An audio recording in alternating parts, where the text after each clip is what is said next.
But I don't suppose it matters. I didn't know. Besides, I wasn't really open to rational argument. I was fueled by the white-hot fury known only to the young, the oppressed and the broken-hearted. And so all fate had to do was set up her cosmic dominoes around me and then wait until I let the first piece fall. Which I did, right on cue.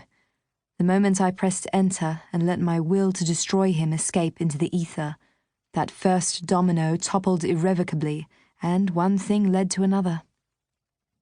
Because that's the thing with dominoes. Easy to start, hard to stop, and impossible to know where they'll lead. Of course, the easy answer to would I have stopped is yes, damn straight I would have stopped. If face to face with a jury, I would surely say just that.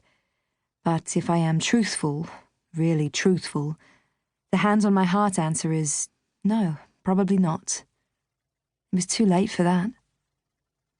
Because I'd always been the good girl, the amicable, pliable, understanding girl. The kinds of girl you could take home to meet your parents, introduce to all your friends, and keep around long after the love faded to beige, simply because I was, so very amenable. And that's precisely why Angus loved me, needed me, why we were meant to be together. I was the perfect yin to his yang. He was a better version of himself when I was in the room, kinder, or at least that's what he'd always said. But everybody has their limit, a boundary you just can't cross, and Angus eventually found mine. And so, 2 days before the above-mentioned Google search, that amicable, pliable, understanding girl finally snapped. A rubber band stretched a millimeter too far. And in that moment, life lifted the veil of saccharine I'd been hiding beneath and forced me to come face to face with the other parts of my psyche. The darker parts, the ugly parts, the fragile, petty, venomous parts. The parts I may never have found if it wasn't for him. And those parts didn't cower. They fought back.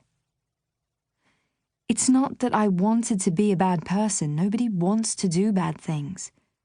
And if it had just been our dark and distorted history, the secrets that bound us and a shitty breakup, I may have held it together.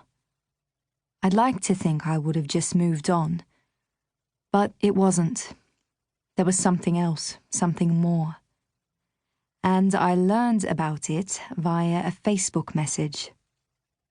At first, I presumed it was spam. The title was XXX, so I deleted it, adjusted my privacy settings accordingly, and went about my workday. But then came the email to my work address, from a different man. It read, "Hi Taylor, I loved your tape." And this time it came with a link. I sent it to my phone, clicked on it, and a video filled the screen. A video of me. A video of me that nobody else was ever meant to see. My ruffled, dark blonde hair falling over one eye as I smiled coyly at the camera. My co-star's name was Holly. We'd met her in a club at 3 a.m. It was Angus's idea. I'd never even kissed a woman before her, but it was nice. She tasted of berries and salt. And the footage, dimly lit and shaky, was never supposed to leave Angus's possession. He'd promised. Yet there it was, staring back at me, my full name included in the video's description.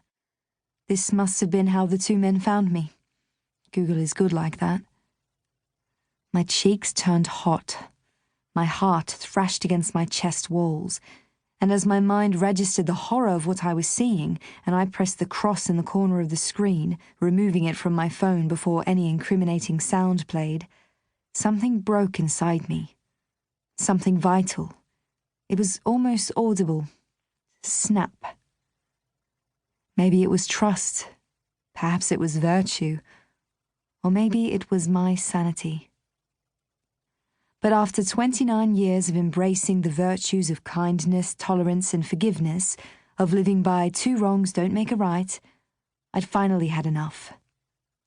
All yin has a little dot of yang in it after all. And so, as my boss tapped away...